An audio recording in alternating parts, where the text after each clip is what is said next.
All right. Good evening, everybody, and welcome to our very first postgraduate info series today.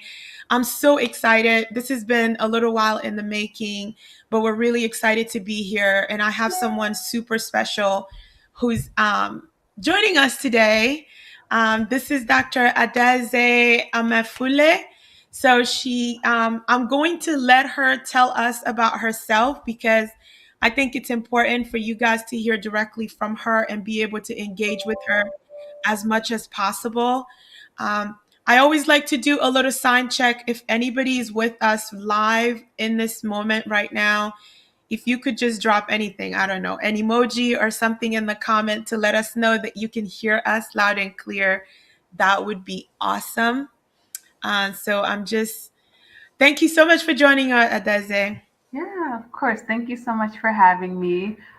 Just to start off, I guess I'll give a little background about myself. So I'm currently the first year fellow with Thomas Jefferson University and Novartis. So I'm currently based in Philadelphia, which is where Thomas Jefferson University is. And I'm a recent graduate of the University of Maryland School of Pharmacy in Baltimore. So Yeah. just really excited to talk more about the program and HUR as a whole. So That's awesome. A bunch of Marylanders here, so I'm so excited. So how did you figure out, like, as you were going through your career as a student pharmacist, how did you figure out that fellowship in general is something that you would be interested in and wanted to kind of pursue? Yeah. So my school, Maryland, has a big alumni network of fellows. So it's my school is very half residency and then some industry. So just going to AMCP, so American Managed Care Academy of Managed Care Pharmacy Organization, as well as IPHO. Gotcha. Every month we would have another either alumni come and speak or someone that just works in industry come and speak with us. And so from there, that's when I started learning about what industry even was. And that was first year pharmacy school. Wow. And then also just learning about the different functional areas, what you could pursue is how I just got interested in it. And then HUR, I don't know if it'll come up later, but we had one fellow come in that was from HUR, and I was like, oh, that sounds pretty cool. So Yeah. that's when I started to learn more about it. And even I'll go into it further later, but like I have a background in public health science. So I was kind of always interested in like the epidemiology of things, research. Like I love that field. So when I discovered that you could combine like, the pharmacy plus like the research epidemiology, I was like, oh, this is perfect for me. Yeah. So that's kind of how I got into it in like a nutshell. Very good. Okay, so you did have a background in public health because I always wonder about that. Like every time I meet fellows, I'm always curious if you guys had any previous degrees that kind of facilitated your decision making process. So for you, you would say that you kind of found like this perfect marriage between your prior degree and learning that as a pharmacist, there could be this other avenue that would be like a perfect match of the two. Exactly. And not everyone has, like the degree. Like some of my friends, did the 2 year route and are still like in industry, different avenues. So there's definitely different options and different avenues you can take. So. Gotcha. Okay. So, along that same line, for anyone who's tuning in right now and there are first or second year student pharmacists and they're curious to know what health economics outcome research actually is. You're referring to the acronym quite frequently as HEOR, but I wanted to know if you could just briefly describe what HEOR actually is, and now that you're, on the verge of becoming an expert in this. Yeah.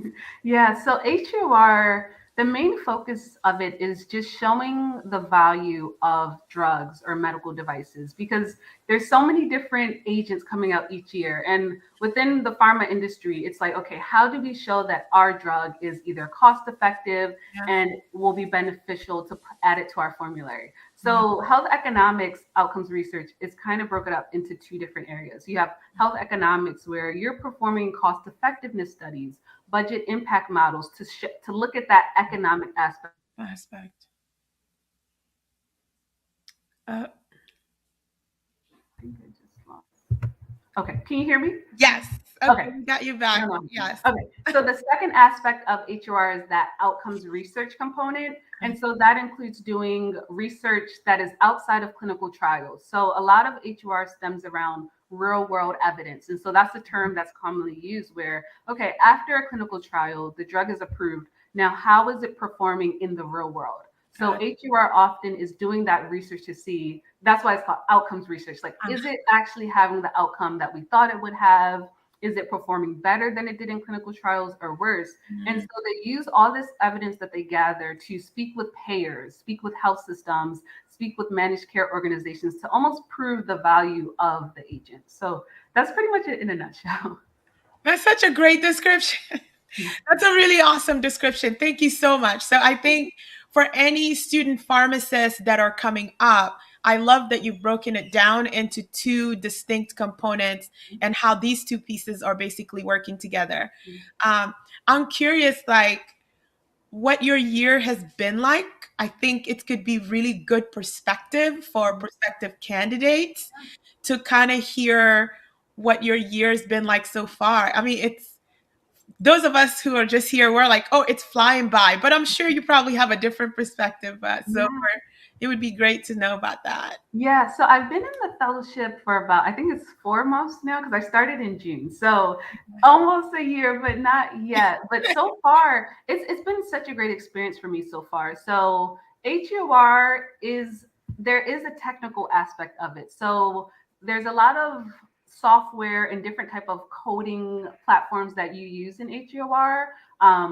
Working in industry might not directly deal with them, but with my program, one thing that was important is just getting acclimated to those softwares. Gotcha. So that when you're working in the future with different vendors or consultants, you'll be able to still understand those technical aspects of it. Yeah. So far within the past few months, I've just gotten acquainted with SAS, which is a common software, coding software that's used in health economics. Okay. In addition to that, my program offers the master's. So I'm getting a master's in applied HUR, and it's a 2-year master's. So I just started a course in statistics. So getting refreshed and even learning more things that will be very useful for me in the future. Okay. And on top of that, just doing multiple research projects. So HUR is heavy on research. So I have about 5-6 research projects that I'm involved in over my first year. Gotcha. And to give just more detail into my program, so the first year I'm spending it at Thomas Jefferson University, getting the master's and doing research at Thomas Jefferson. Okay. The second half of my program, so once this first year is over, my second year, I'll be at Novartis Pharmaceuticals in New Jersey, working directly on their HR team. So the fellowship is called a 1+1, where your first year, you're at the university, getting more academic research and doing your master's. Second year, you're at the pharma company, working directly with that group. That's such a great description. Okay, great. So essentially, your first year focuses on, like you said, that academic and the technical skills and establishing those foundations. And then the second year, it's kind of like the rubber meets the road or whatever that is. Yeah, it's like you're just applying. You're applying a lot of what you learned. Academic and pharma are very different, but for me, it was important. I really wanted to get those technical skills and focus on that my first year, and then being able to apply it and learn more about the strategy side of pharma during the second year. Very good. And so we want to focus, or let's see if we can talk to prospective candidates. Tell us a little bit about your program's application. When does it open? What that process is like for anyone listening that's still making a decision about whether or not they will or won't apply, or if they're targeting your program specifically. Yeah. So my program, the application is open. It opened about 2 weeks ago, and it closes on October 21st. So in about another 2 weeks. 2 weeks. Yeah. So applications for our program is on a rolling basis. So as we get them, we're reviewing them, and as well as doing interviews. So we do have a bit of an earlier timeline, but yeah, decisions are made a bit faster. So if someone's interested, there's definitely still time to apply. If there's any questions, like, all of my fellows within Novartis and TJU side are open to like speaking with any students that want to learn more, even if it's a third-year student looking, like, just hearing about HR for the first time, like, feel free to reach out. Awesome. Yeah. I think it's great that you and your co-fellows are making yourselves available to prospective candidates. A lot of the students I talk to, they're so nervous. They're really nervous about reaching out. They feel like there's this sense of like, is this a breach of boundaries? Are we allowed to talk to them? And I don't think they realize that you guys welcome the opportunity to engage and talk to them as they figure out what they want to do and whether or not you guys are a fit for their goals and stuff like that. One question I really, really love to ask everybody, because again, my goal is to offer people perspective. But what are some things that you found in this program that made it a perfect fit for you based on what your professional goals were when you were applying, or as those professional goals are basically coming into full like vision for you? Yeah. So something that was really important to me was that master's component. I love that it's specifically in applied health economics and outcomes research. So I love that that's included in the program.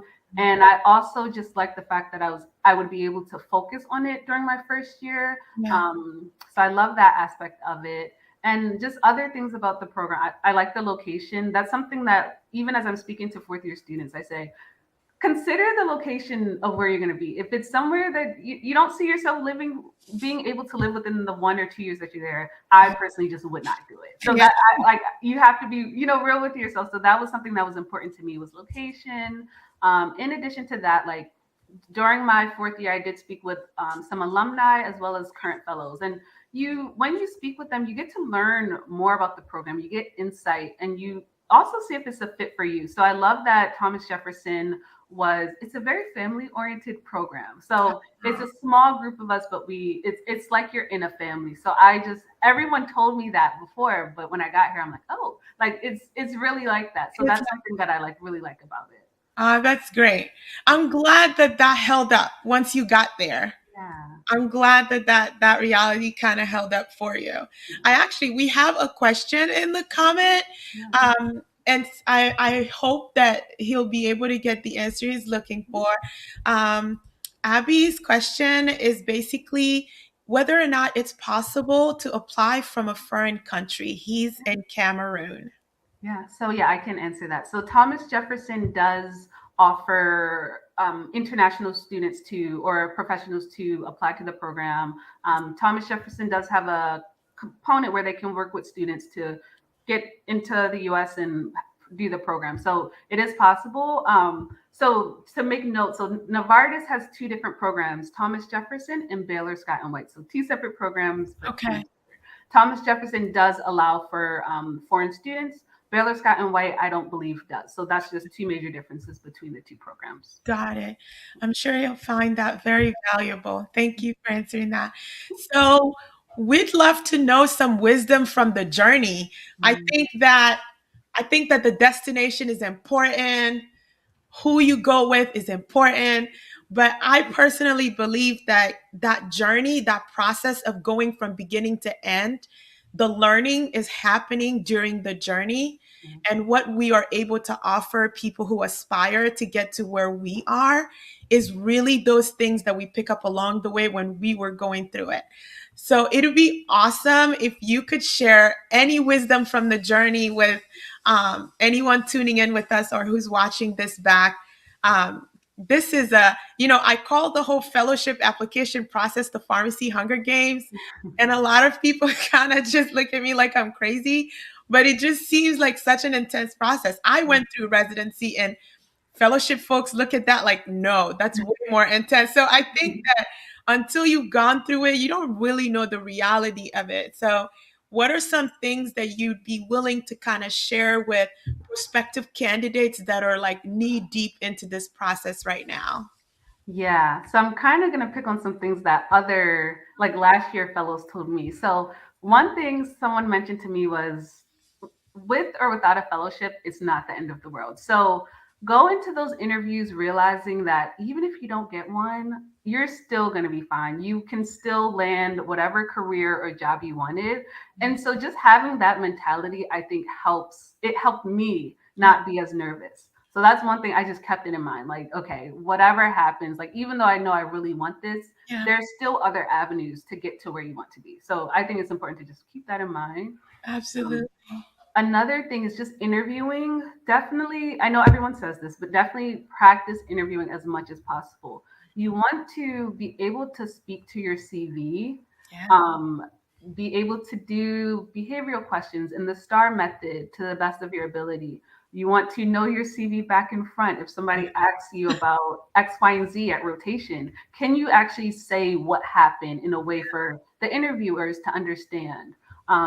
And another thing for me is like I try to just limit being nervous by realizing the people that I'm going into the interview with, like these are normal people. Like these people were in my shoes last year, and that kind of helped me realize like don't these are you're just having a conversation with these people. You're yeah. still being professional, but Mm. like it helped me to just overcome nerves. So I went into interviews like not too nervous because I just realized like they are also looking for a candidate and you're trying to make sure you're a good fit for them. So that helped me. Absolutely. Oh my gosh. These are such good pointers. I think candidates really forget that, like, I think Dr. Pearson is in the comments with this feedback that it's a two-way street. Definitely, They're definitely. interested in learning about you, but they also you should have expectations that they are willing and forthcoming and are very thorough in addressing any questions that you pose to them. But I think interviewing has traditionally just kind of had this vibe that I have the burden of going in there and impressing them. So there's such little time or energy that goes into saying, well, here's my list of things that they need to tick and these boxes that they need to tick so that I can also be impressed. So that Exactly. I can also be impressed with them Yeah. because I am the prize. So Yeah. That's what helped me. I realized they're also looking for a great candidate and going and knowing that okay, I'm a good candidate. They need someone as well. It definitely is a two-way street. So I completely agree. 100%. Anyone who's listening out there, this is like interview pearl survival guide that she just dropped Yeah. because like you are a prize and Mhm. programs are not looking for mediocre candidates. They're not looking for average candidate. They're looking for highly qualified and good fit. Definitely. So as you prepare and you go into that interview, it's about speaking to your CV, making your case, clearing any reservations that could exist about your fitness for this position and your ability to execute flawlessly in this position. Definitely. That's how you make yourself kind of break out.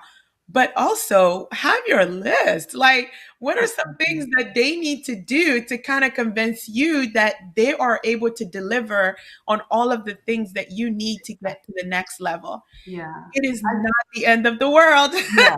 And I think it's important because I feel like oftentimes we go into it like I mean HUR, there's only so many fellowships in HUR. So it's one Yeah, of the functional areas that has a lower number of fellowships available. And I yeah, feel like sometimes there's like a scarcity mindset, like, oh, there's not that many available, so I have to X, Y, and Z. But also just remember you don't want to end up in a program that you're not gonna love just for the sake of it. So it's yeah. important to just consider that as well. Absolutely.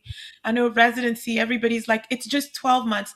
12 months is a really, really long time to be miserable, guys. Like, just believe me, it's a very long time to be somewhere that you're not happy, that is not a fit for what you want. And fellowships traditionally are 2 years. So Yeah, I can't even imagine like gambling to that degree and ending up in a functional area that you know isn't a fit yeah, for you just exactly. for the sake of it. Um, I am like, I'm watching the comment box. It Yeah. seems like everybody's have gotten their questions out. We couldn't thank you enough for your time. And you shared a lot here with us today that I'm sure a lot of people are going to respond to very positively. Thank you again. And I'm very excited. Fellow University of Maryland. They're like, I'm University of Maryland Eastern Shore, but we're Yeah. so it's all good. So I'm very excited. And again, thank you so much. I'm so grateful to have this opportunity. And I know that the students and even the prospective candidates applying right now, it feels good to kind of hear some of this information Yeah. from you.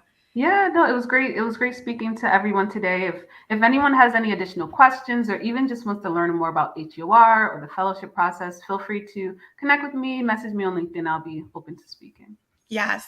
And she's agreed to kind of make herself super available, guys. So don't be shy. Yeah. Just reach out.